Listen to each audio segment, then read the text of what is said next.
ನೀವು ಸಮಾಜ ಸೇವೆಗೆ ಬಂದಾಗ ತಾವು ಅಥವಾ ಕಾಂಗ್ರೆಸ್ ಪಕ್ಷದಲ್ಲಿ ಗುರ್ಸ್ಕೊಂಡು ಬಂದಾಗ ಕಾಂಗ್ರೆಸ್ ಪಕ್ಷಕ್ಕೆ ಪಾರ್ಟಿ ಆಫೀಸಲ್ಲಿ ತಮಗೆ ಅವಕಾಶ ಕೊಡಲಿಲ್ಲ ಎಂಟ್ರಿಗೆ. ಇದು ಜನರ ನಡುವೆ ಓಡಾಡ್ತಾ ಇರ್ತಕ್ಕಂಥದ್ದು. ಇವತ್ತು ಅವರ ಹೆಸರಲ್ಲೇ ಒಂದು ಹುಟ್ಟುಹಬ್ಬದ ನೆನಪಾಗಿ ಈ ಒಂದು ಶಿಬಿರವನ್ನು ಮಾಡ್ತಾ ಇದ್ದಾರೆ. ಏನಿದ್ರ ತಂತ್ರ ಅಂತಕ್ಕಂಥದ್ದು ಜನರ ನಡುವೆ ಓಡಾಡ್ತಾ ಇದೆ. ಇದಕ್ಕೆ ತಾವೇನು ಹೇಳ್ತೀರಿ ಸರ್? ಇದಕ್ಕೆ ತಂತ್ರಗಾರಿಕೆ ಏನೂ ಇಲ್ಲ. ಪ್ರತಿ ಕ್ಷೇತ್ರದಲ್ಲೂ ಒಂದಷ್ಟು ಆಸ್ಪಿರೆಂಟ್ಸ್ ಉಟ್ಕೊಳ್ತಾರೆ. ಯಾರಿಗೆ ಅದೃಷ್ಟ ಇರುತ್ತೋ ಅವ್ರಿಗೆ ಸಿಗುತ್ತೆ. ಕೆಲವ್ರಿಗೆ ಭಾಳಷ್ಟು ಪುಟ್ಟವಾದ ಜನ ಭಾಳ ಕೆಲಸ ಮಾಡಿರ್ತಾರೆ. ಆದರೆ ಸಂದರ್ಭಗಳು ಯಾವ ರೀತಿ ಇರುತ್ತೆ ಅಂದರೆ ಯಾರಿಗೋ ಒಬ್ಬರಿಗೆ ಭಾಳ ಇನ್ಫ್ಲೂಯೆನ್ಸರ್ ಟಿಕೆಟ್ ಸಿಗುತ್ತೆ, ಕೆಲವರಿಗೆ ಭಾಳ. ಈಗ ನನಗೆ ನೋಡಿ, ನನಗೆ ಹೆಂಗೆ ಟಿಕೆಟ್ ಸಿಕ್ತು, ನನಗೆ ಯಾವ ಇನ್ಫ್ಲೂಯೆನ್ಸೂ ಇಲ್ಲ, ನನ್ನ ಕೆಲಸ ಮಾಡಿಕೊಟ್ರು. ಈ ಥರ ಹಲವಾರು ಕಾರಣಗಳಿರ್ತವೆ. ಇದರಲ್ಲಿ ತಂತ್ರಗಾರಿಕೆ ಏನಿಲ್ಲ ಇಲ್ಲಿ. ಹಾಗಾದರೆ ಇವರು ಸಾಕಷ್ಟು ಸರ್ ಈ ಕ್ಷೇತ್ರದಲ್ಲಿ ಆರಂಭದಿಂದಲೂ ಸಾಕಷ್ಟು ಆರೋಗ್ಯ ಶಿಬಿರ ಮಾಡ್ಕೊಂಡು ಬಂದಿದ್ದಾರೆ, ಸಮಾಜ ಸೇವೆ ಮಾಡ್ಕೊಂಡು ಬಂದಿದ್ದಾರೆ. ಹಾಗಾದರೆ ಇವರು ಒಳ್ಳೆ ಜನರನ್ನ ಚೆನ್ನಾಗಿ ಸಂಪಾದನೆ ಮಾಡ್ಕೊಂಡಿದ್ದಾರೆ. ಆಗ ಇವ್ರಿಗೆ ಯಾಕೆ ಪಕ್ಷ ಮನ್ನಣೆ ಕೊಡಲಿಲ್ಲ ಅಂತಕ್ಕಂಥದ್ದು ಪ್ರಶ್ನೆ ಇಲ್ಲಿ ಉದ್ಭವ ಆಗುತ್ತೆ. ಈಗ ಅಧಿಕೃತವಾಗಿ ಕಾಂಗ್ರೆಸ್ ಪಕ್ಷದಲ್ಲಿ ಈಗಿದ್ದಾರೆ ಸರ್. ಹಿಂದೆ ಯಾಕೆ ಆರಂಭ ದಿನಗಳಲ್ಲಿ ಹಿನ್ನಡೆ ಆಗಿತ್ತು? ಅವರೇ ಕರ್ಸ್ಕೊಂಡು ಕರ್ನಾಟಕ ಕೆಪಿಸಿಸಿ ಆಫೀಸಲ್ಲಿ ಅವರೇ ಪಕ್ಷಕ್ಕೆ ಸೇರಿಸ್ಕೊಂಡು ಎಲ್ಲಾರ ಮುಖಾಂತರ ಕರ್ನಾಟಕ ಸ್ಟೇಟ್ ಅಧ್ಯಕ್ಷರ ಮುಖಾಂತರನೇ ಅವ್ರಿಗೆ ಕಾಂಗ್ರೆಸ್ ಇಂದ ಸೇರಿಸ್ಕೊಂಡಿದ್ದಾರೆ. ಈ ನಿಟ್ಟಿನಲ್ಲಿ ಕಾಂಗ್ರೆಸ್ ಪಕ್ಷದಲ್ಲಿ ಇಬ್ಬರು ಕಾರ್ಯಕ್ರಮಗಳಿಗೆ ಮಾಡೋದಕ್ಕೆ ಇನ್ನೂ ಸ್ವಲ್ಪ ಅಧಿಕಾರ ಹೆಚ್ಚಿಗೆ ಸಿಗ್ಲಿ ಅಂತ ನೀವೆಲ್ಲ ಈ ನಿಟ್ಟಿನಲ್ಲಿ ಕಾಂಗ್ರೆಸ್ ಪಕ್ಷದಲ್ಲಿ ಇಬ್ಬರು ಪ್ರತಿಸ್ಪರ್ಧಿಗಳಾಗಿ ಸಮಾಜ ಸೇವೆಯನ್ನ ಮಾಡ್ತಾ ಇದ್ದಾರೆ. ಮುಂದಿನ ಟಿಕೆಟ್ ಕೊಡುವಂತ ಸಂದರ್ಭದಲ್ಲಿ ಇದೇ ರೀತಿನೇ ಮರುಕಳಿಸುತ್ತಾ ಇಲ್ಲ ಮುಂದೆ ಯಾವ ರೀತಿ ಬದಲಾವಣೆ ಕಾಣಬಹುದು? ಯಾವುದೇ ಕಾರಣಕ್ಕೂ ಒಂದು ನೀವು ರಾಜಕೀಯ ನೋಡ್ಕೊಂಡು ಬಂದಿದ್ದೀರಾ, ಒಬ್ಬ ಅಭ್ಯರ್ಥಿ ಗೆಲ್ಲೋ ತನಕ ಅಲ್ಲಿ ಕಾಂಪಿಟೇಷನ್ ಇದ್ದೇ ಇರ್ತದೆ. ಸೋತಿರೋಂಥ ಕ್ಷೇತ್ರಗಳಲ್ಲಿ ಇಬ್ಬರು 4 ಉಟ್ಕೊಳ್ತಾ ಇರ್ತಾರೆ. ಯಾರಿಗೂ ಒಂದು ಸಾಮ್ಯ ಸಂದರ್ಭದಲ್ಲಿ ಸಿಗುತ್ತೆ. ಒಬ್ಬರು ಗೆಲ್ಲಬೇಕು, ಅಲ್ಲಿ ತನಕ ಈ ಗೊಂದಲ ಇದ್ದೇ ಇರ್ತದೆ. ಎಲ್ಲ ಕ್ಷೇತ್ರಗಳಲ್ಲಿ ಇರ್ತದೆ. ಮುಂದೆ ಸರ್ ಪಕ್ಷ ಇವರಿಗೆ ಆದ್ಯತೆ ಕೊಡುತ್ತಾ ಸರ್? ನಾವೆಲ್ಲ ಖಂಡಿತ ಅಂತಿಮವಾಗಿ ಕಾಂಗ್ರೆಸ್ ಆ ಗೊಂದಲ ತಾವು ಹೇಳ್ದಂಗೆ ಚುನಾವಣೆವರೆಗೂ ಮುಂದುವರಿತಾ? ಅದಕ್ಕೆ ಟಿಕೆಟ್ ಸಂದರ್ಭದಲ್ಲಿ ಕ್ಷೇತ್ರದಾಗ ಹೋಯ್ತದಪ್ಪ ಶಿಲೆಗಡೆದಾಗೆಲ್ಲ ರಾಜೀವ್ ಗೌಡ್ರು ಕೆಲಸ ಮಾಡ್ಕೊಂಡ್ ಬರ್ತಾ ಇದಾರೆ.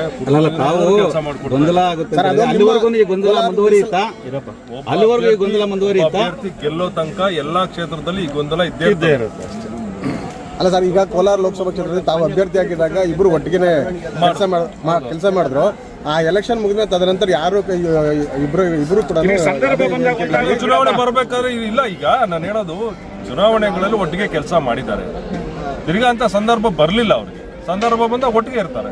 ಈಗ ನೋಡಿ, MP ಚುನಾವಣೆ ನಾವು ಜೊತೆಲಿ ಮಾಡಿದ್ವಿ. PLD ಬ್ಯಾಂಕ್ ಚುನಾವಣೆ ನಾವು ನಮ್ಮ ಮುಖಂಡರು ಇಲ್ಲಿ ಇದ್ದಾರೆ. ಎಲ್ಲ ಪಂಚಾಯಿತಿಗಳು ಮೊನ್ನೆ ಮಿಡ್ಟರ್ಮ್ ನಡೆದ ಪಂಚಾಯಿತಿಗಳೆಲ್ಲ ಒಟ್ಟಿಗೆ ಮಾಡಿದ್ರು. ಇಬ್ರು ಜೊತೆಲೆ ಮಾಡಿದ್ವಿ. ಈಗಲೂ ಜೊತೆಲೆ ನಾವು ಮಾತಾಡ್ಕೊಂಡು ಅನ್ಯೋನ್ಯವಾಗಿ ಹೋಗ್ತಾ ಇರ್ತೀವಿ. ಕೆಲವು ವಿಚಾರಗಳಲ್ಲಿ ಈಗ ನನಗೆ ಬೇಕು, ನಾನು ಸೇವೆ ಮಾಡೋಂಥ ಒಂದು ಮನ್ನಣೆ ಕೊಡಿ ಅಂತ ನನ್ನ ಹೋರಾಟ, ಅವ್ರ ಹೋರಾಟ ಇದ್ದೇ ಇರ್ತದೆ. ಸಾಮಾನ್ಯ, ಅದು ಏನು ಮಾಡೋಕ್ಕಾಗಲ್ಲ.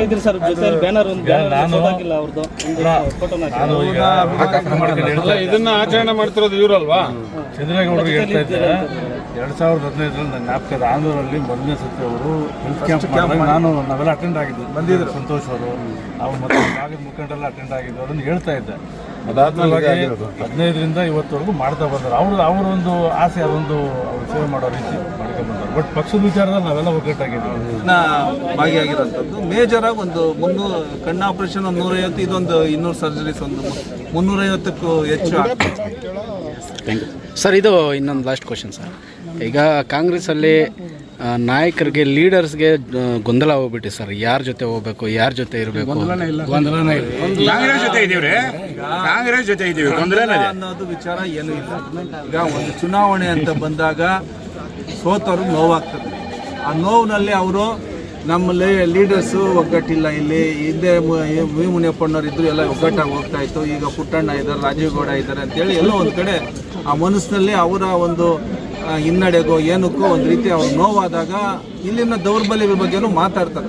ಈಗ ನಮ್ಮ ಪಾರ್ಟಿಲಿ ಕಾಣಿಸ್ತದೆ, ನಾಳೆ ಇನ್ನೊಂದು ಪಾರ್ಟಿಲೂ ನಾಳೆ ನಾಳದ್ದು ಅಲ್ಲೂ ಕಾಣಿಸ್ತದೆ. ಎಲ್ಲನೂ ನಮ್ಮ ಕಣ್ಣು ಮುಂದೆನೇ ಇದೆ. ಅಲ್ಲ, ಎಲ್ಲಾ ರಾಜಕೀಯ ಪಕ್ಷಗಳಲ್ಲೂ ಈ ರೀತಿ ಕಾಂಪಿಟೇಷನ್.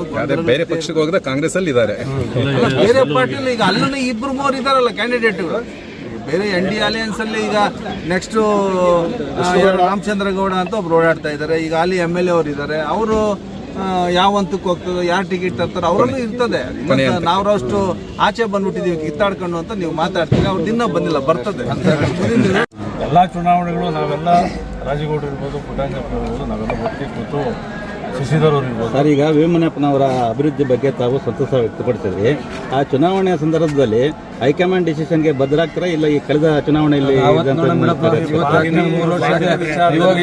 ಪಾರ್ಟಿಲಿ ನಾವು ಹಿಂದಿನ ಚುನಾವಣೆಗಳಲ್ಲೇ ಹೋಗ್ತಾ ಇತ್ತು. ಈ ಚುನಾವಣೆ ಸಂದರ್ಭಗಳು ಬಹಳಷ್ಟು ದೂರದಲ್ಲಿದೆ. ಹೈಕಮಾಂಡ್ಗೆ ನಾವು ತಲೆ 3 ವರ್ಷದ ಸರ್, ಈಗ ಅಂತಿಮವಾಗಿ ಒಂದು ಪ್ರಶ್ನೆ ಕೇಳ್ತೀವಿ. ಅವ್ರು ಮಾಡಿರೋ ಕೆಲಸಗಳಿಂದ ತಾವು ಉತ್ತೇಜನ ಆಗಿ ಈ ತರ ಅವರು ಬರ್ತ್ಡೇಗೋಸ್ಕರ ಇವತ್ತು ಕಾರ್ಯಕ್ರಮ ಮಾಡಿದ್ದೀರಾ ಅಥವಾ ರಾಜಕೀಯ ಲಾಭಕ್ಕೆ ಇಟ್ಕೊಂಡು ಮುಂದೆ ದೃಷ್ಟಿಕೋನ ಇಟ್ಕೊಂಡು ಮಾಡಿದಿರಾ ಅಂತ ಸಮಾಜ ಸೇವೆ ಅನ್ನೋದು ಬ್ಲಡ್ ಅಲ್ಲಿ ಇದ್ರೆ ಅದು ಅವರೇ ಮಾತಾಡಬೇಡಿ, ಸಂದರ್ಭ ಉಪಯೋಗಿಸಿಕೊಂಡು ಈ ತರ ಕಾರ್ಯಕ್ರಮ ರಾಜಕೀಯಕ್ಕೋಸ್ಕರ ಅವರೇ ಮಾತಾಡಬೇಡಿ ಸರ್. ಜನ ಆಯ್ಕೆಯನ್ನು ನಾವು ಗೌರವಿಸಬೇಕು. ಸೊ ಈಗ ಜನ ನೋಡ್ತಾ ಇರ್ತಾರೆ, ಭವಿಷ್ಯದಲ್ಲಿ ಯಾರ ಅವಶ್ಯಕತೆ ಇದೆ, ಯಾರು ಸರಿ ಅನಿಸ್ತದೆ ಅವ್ರಿಗೆ ಅಧಿಕಾರ ಕೊಡೋಂಥ ಕೆಲಸ ಆಗ್ತದೆ. ಅದು ಮುಂದಿನ ದಿನದಲ್ಲಿ ಬರ್ತಕ್ಕಂಥ ಈಗಾಗಲೇ ಅನೇಕ ಇಂಥ ಒಂದು ಪಾರ್ಟಿ ಒಳ್ಳೆ ಕ್ವಾಲಿಟಿ ಕಾರ್ಯಕ್ರಮಗಳೇ ಮಾಡಿದ್ರೆ ಅಂದ್ಕೊಳ್ಳಿ, ಏನು ಆರೋಗ್ಯ ಕಾರ್ಯಕ್ರಮಗಳು ಅವತ್ತಿಂದನೇ ಇಂಥ ಹಿರಿಯ ಮುಸ್ತದಿಗಳ ಒಂದು ಅಡಿಯಲ್ಲಿ ಮಾಡ್ಬೋದಾಗಿತ್ತು ಅನ್ನೋದೊಂದು. ನೋಡಿ, ಈಗ ಇದು ಭಾಳಷ್ಟು ಪ್ರಬಲವಾದಂಥ ಕ್ಷೇತ್ರ. ಶಿಡ್ಲಘಟ್ಟ ಅಂದರೆ ಕಾಂಗ್ರೆಸ್ ಭದ್ರಕೋಟೆ. ಅದರಲ್ಲಿ 40-50 ವರ್ಷಗಳ ಶ್ರಮ ಇತ್ತು ಮುನಿಯಪ್ಪಣ್ಣವರು, ಅವರ ಅನುಯಾಯಿಗಳಲ್ಲಿ ಏನು ನಾವು ಮುಖಂಡರನ್ನು ನೋಡ್ತಾ ಇದ್ದೀವಿ. ಅವರು ಮುನಿಯಪ್ಪಣ್ಣನ ಹೊರತುಪಡಿಸಿ ಸೆಕೆಂಡ್ ಆಪ್ಷನ್ ಪುಟ್ಟುನ ಇನ್ನು ಗೌತಮ್ ಅಂತವರು ನಾವು ಯುವಕರಿದ್ದೀರಿ, ನಾವು ಕೆಲಸ ಮಾಡೋಕ್ಕೆ ಅರ್ಹರಿದ್ದೀರಿ ಸಿನಣ್ಣ, ನಮ್ಮನ್ನು ಗಣನೆ ಮಾಡಿ ಅಂತಂದರೆ ಅವ್ರ ಅಭಿಮಾನ ಮುನಿಯಪ್ಪಣ್ಣವ್ರ ಮೇಲೆ ಇರೋಂಥದ್ದು ನಮ್ಮ ಮೇಲೆ ಅದು ಅಷ್ಟು ಈಸಿಯಾಗಿ ತೊಗೊಳಕ್ಕಾಗೋದಿಲ್ಲ. ಅದು ಟೈಮ್ ತೊಗೊಳುತ್ತೆ. ಅದು 13 ವರ್ಷದ ಪ್ರಯತ್ನ ಅಂತ ಹೇಳ್ಬೋದು ನಾವು. ಈಗ 13 ವರ್ಷದ ಪ್ರಯತ್ನದಲ್ಲಿ ಸಾಕಷ್ಟು ರಾಜಕೀಯ ಜೀವನ ಮುನಿಯಪ್ಪಣ್ಣವ್ರದ್ದು ನೋಡಿದ್ದಾರೆ. ಈಗ ಅವ್ರಿಗೂ ಸ್ವಲ್ಪ ಮುನಿಯಪ್ಪಣ್ಣವ್ರ ಫ್ಯಾಮಿಲಿಯಲ್ಲೂ ಸಹ ಶಶಣ್ಣವ್ರಿಗೂ ಸಹ ರಾಜಕೀಯದ ಆಸಕ್ತಿ ಇಲ್ಲದೇ ಇರೋದರಿಂದ ಅವರು ಸಹ ಇವತ್ತಿನ ದಿನ ನೀವು ಮುಂದಾಳತ್ವ ತೊಗೊಂಡು ಕೆಲಸ ಮಾಡ್ಕೊಂಡೋಗಿ ನಮ್ಮ ಲೀಡರ್ಸ್ ಜೊತೆ ಎಲ್ಲ ವಿಶ್ವಾಸ ಹೋಗಿ ಅಂತೇಳೆಲ್ಲ ನಮಗೆ ತಾಕೀತು ಮಾಡಿರೋಂಥ ಜವಾಬ್ದಾರಿ ನಾವೆಲ್ಲರೂ ಸಹ ಜೊತೆಲಿ ತೊಗೊಂಡೋಗಂಥದ್ದಾಗ್ತಾಯಿದ್ವಿ. ಅದು ಏಕಾಏಕಿ ನಾವು ಕೇಳಕ್ಕೆ ಹೋದಾಗ ಕೆಲವರು ನಮ್ಮನ್ನು ಗಲಾಟೆಗೆ ಬರ್ತಾಯಿದ್ರು, ಅಂಥ ದಿನಗಳು ಇದ್ದವು.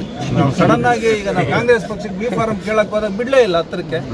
ಏನಂದರೆ ಅದು ಅಭಿಮಾನ, ಪಾರ್ಟಿ ಅಭಿಮಾನ, ಲೀಡರ್ ಮೇಲೆ ಅಭಿಮಾನ. ಅದು ಏಕದಮ್ ಒಂದೇ ಸಲ ಅದು ಕಳ್ಕೊಂಡು ಆಚೆ ಪುಟ್ಟಣ್ಣನ ಜೊತೆ ಬರೋದು, ಇನ್ನೊಬ್ಬರ ಜೊತೆ ಬರೋದು ಎಲ್ಲಿಂದ ಸಾಧ್ಯ? ಬರೋದಕ್ಕೆ ಒಪ್ಪೋದಿಲ್ಲ ಜನ.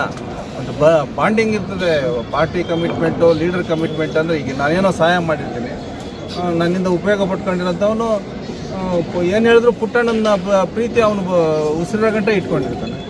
ಸರ್, ಬರ್ತಕ್ಕಂಥ ತಾಲೂಕು ಪಂಚಾಯತ್ ಜಿಲ್ಲಾ ಪಂಚಾಯತಿನಲ್ಲಿ ಜೊತೆಗಿರ್ತಾರೆ ಕಾಂಗ್ರೆಸ್ ಪಕ್ಷ ಏನು ಸೂಚಿಸಿದ್ರೆ ಅದನ್ನ ಜವಾಬ್ದಾರಿಗಳು ನಾವಂತೂ ಕೆಲಸ ಮಾಡ್ಕೊಳ್ತೇವೆ, ಜೊತೆಯಲ್ಲೇ ಕೆಲಸ ಮಾಡೋದ್ರಲ್ಲೇ ಸರ್, ಈ ಕ್ಷೇತ್ರದಲ್ಲಿ ಶಿಕ್ಷಣಕ್ಕೆ ಆರೋಗ್ಯಕ್ಕೆ ಹೆಚ್ಚು ಒತ್ತು ಅಂತೇಳಿ ಶಾಸಕರು ಮಾತಾಡ್ತಾ ಇದ್ದಾರೆ.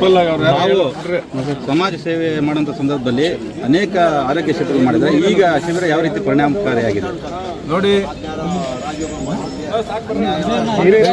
ಮಾತಾಡ್ತಾವ್ರೆ ನೋಡಿ, ಈಗ ಶಿಕ್ಷಣಕ್ಕೆ ಒತ್ತು ಕೊಡುವಂಥದ್ದು, ಆರೋಗ್ಯಕ್ಕೆ ಒತ್ತು ಕೊಡುವಂಥದ್ದು ನಾವು ಕೃತಿಲಿರಬೇಕು. ಈಗ ನೋಡಿ, ಈಗ ಆರೋಗ್ಯ ಕ್ಯಾಂಪ್ ಮಾಡಿದ್ವಿ, ಎಲ್ಲರೂ ಆರೋಗ್ಯ ಕ್ಯಾಂಪ್ಗಳು ಮಾಡ್ತಾರೆ. ಕ್ಯಾಂಪ್ ಮಾಡಿದ್ವಿ, ಕೈ ತೊಳ್ಕೊಂಡು ಹೋದರೆ ಇದು ಯಶಸ್ಸಾಗಲ್ಲ. ಈಗ ಇಲ್ಲಿ ಶಿಬಿರಕ್ಕೆ ಬಂದಿರೋಂಥ ಒಂದು 150 ಅಭ್ಯರ್ಥಿಗಳನ್ನ ನಾವು ಸೆಲೆಕ್ಟ್ ಮಾಡಿದ್ದೀವಿ. ಕಣ್ಣಿನ ಪರ ಆಪ್ರೇಷನ್ಗೆ ಹೋಗುವಂಥದ್ದು, ಅವ್ರನ್ನ ಕರ್ಕೊಂಡು ಹೋಗುವಂಥದ್ದು. ನಾಳೆಯಿಂದ ಕನಿಷ್ಠ ಅಂದರೆ ಇನ್ನು 15 ದಿನ ನಾವು ಎಕ್ಸರ್ಸೈಸ್ ಮಾಡ್ತೀವಿ. ಅವ್ರನ್ನ ಆಸ್ಪತ್ರೆಯಲ್ಲಿ BP, ಶುಗರು ಎಲ್ಲ ಚೆಕ್ ಮಾಡಿಸಿ ಅವ್ರನ್ನ ಆಪ್ರೇಷನ್ ಮಾಡಿಸಿ ಕಳಿಸೋವರೆಗೂ ನಮ್ಮ ಜವಾಬ್ದಾರಿ. ಅದಾದಮೇಲೆ ಸುಮಾರು 180-200 ಸರ್ಜರಿ ಮೇಜರ್ ಆಪ್ರೇಷನ್ಸ್ಗೆ ಹೋಗಿ ಒಳಪಟ್ಟಂಥ ರೋಗಿಗಳು ಅಡ್ಮಿಷನ್ ಆಗಿದೆ. ಅವ್ರಿಗೆಲ್ಲ ABRK ಲೆಟರ್ ಮಾಡಿಸ್ಬೇಕು, ತಿರ್ಗಾ ಅವ್ರನ್ನ ಕರ್ಕೊಂಡು ಹೋಗುವಂಥದ್ದು, ಆಸ್ಪತ್ರೆಯಲ್ಲಿ ಅಡ್ಮಿಟ್ ಮಾಡಿ ಅವ್ರನ್ನೆಲ್ಲ ಆಪ್ರೇಷನ್ ಮಾಡಿಸಿ ಕಳಿಸೋಂಥದ್ದು. ಇದಂತೂ ನಿಮಗೆ ಭಾಳ ಸಾಹಸದ ಕೆಲಸ. ಲಾಸ್ಟ್ ಟೈಮ್ ನಾವು ಮಾಡಿ ಸುಮಾರು ಒಂದು 600 ಜನ ಕರ್ಕೊಂಡು ಹೋಗಿದ್ವಿ ಆಸ್ಪತ್ರೆಗೆ. ಅದನ್ನು ಸುಧಾರಿಸೋದವ್ರಿಗೆ ಅವ್ರಿಗೆ ಗೊತ್ತಿರ್ತದೆ ಆ ಕಷ್ಟ. ಹಂಗಾಗಿ ಏನೋ ಒಂಥರ ಇದರಲ್ಲಿ ಕಿಕ್ಕು ಮಜಾ ಇರ್ತದೆ.